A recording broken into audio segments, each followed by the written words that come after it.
By this time he had already become 90 plus and he was towards his last stage of life. Now, one of the things that Krishnamacharya started to realize was he didn't have much time remaining. And one of the big missions of his life was to revive or to restore yoga to its full capacity. He had already done a great degree in this first part of his life, but there was still one domain that he had still not taught many people. This is the concept of yoga as a spiritual practice. Yoga as a spiritual practice, and this is what he called as swadhyaya, a self-discovery practice. So here he started to introduce for the first time, again, chants and mantras in asana practices, which is a very old system but was very reserved for a very few. Very reserved for a very few because mantras were not very easily shared. So he started introducing this to people so that people would benefit from this. The same thing done in pranayama is also a very old system which is called Sagarbha Pranayama or Samantraka Pranayama. Again, it has a lot of benefits because the role that we make the pranayama doubly potent. We have the benefit of pranayama and the benefit of mantras. This was something that was done as well very traditionally in the past, but was not very often taught to a lot of people because of its potent nature. So, but he started to do that to some people so that this door would be open, the door towards spirituality. Another thing he started to do was started to teach people what is called nyasa along with mantras. Nyasa is a very careful gestures that are very carefully chosen, very precisely done. And he started to teach these to some of the people as well, especially to some of the women students who were coming to him. And most importantly, he started to teach people meditative practices. This was a very phenomenal thing because this is something which he wanted to open the door for people to realize or experience later. Another thing he wrote, which I don't have it on the slide, is that in this time was the time when he started to write or create his best works. Two of his best works, he wrote a number of books, but two of his best works, one is a commentary on the Yoga Sutra called Yoga Valli. He wrote in this era. In the last part of where he dictated this commentary on Yoga Sutra to my father who was writing it down, and this is a very fascinating commentary that he wrote. And the other thing which he wrote, as I told you, is some kind of a spiritual connection that his family shares with the Vedanta tradition. So he also wrote a commentary on the Vedanta philosophy at this time. So this was the best part of his work that he did very, very late in his life.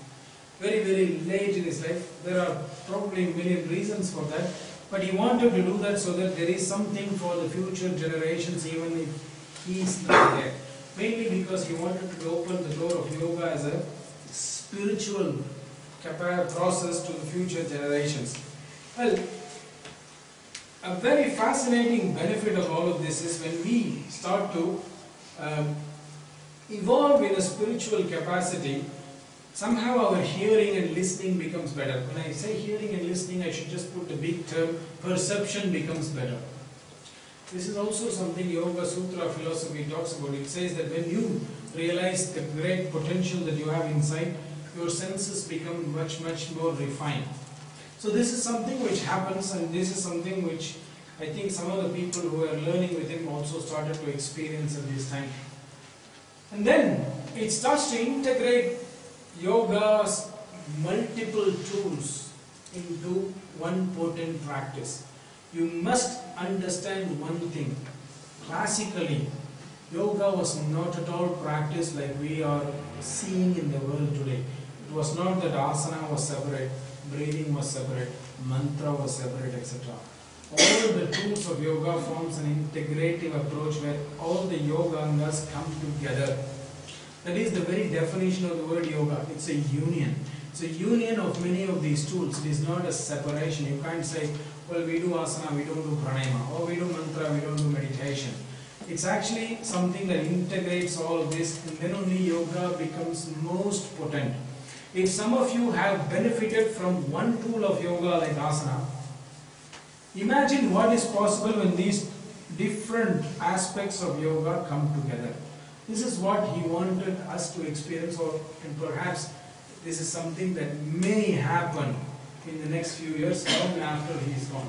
So this is another fascinating concept that he left with us, and this was towards the last part of his life, because he started to see that the concept of spiritual search was missing in this time, especially in India.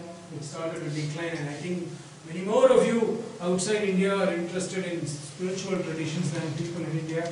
But we have the advantage of population, so even a small percentage is a huge number. But if you look at it as a percentage of population, I think many people outside India have some kind of spiritual search. It may not be through religion, but through other forms.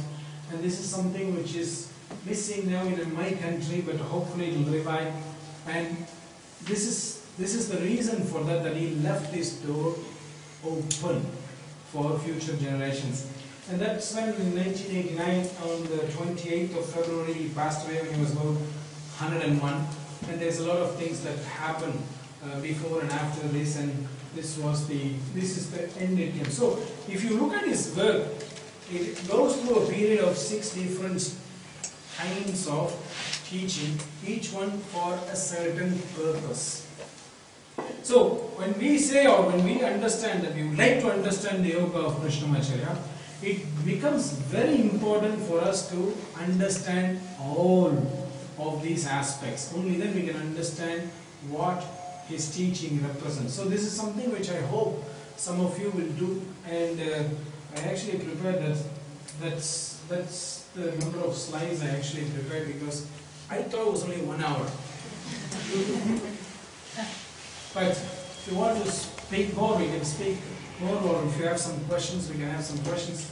But this is exactly what we have as the introduction to the yoga of Krishnamacharya. So thank you. Maybe we take a few minutes pause and you can ask questions. Thank you.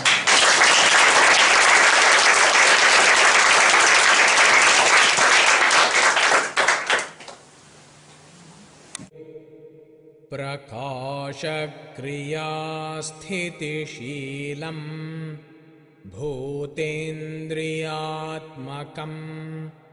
भोगापवर्गार्थं दृश्यम्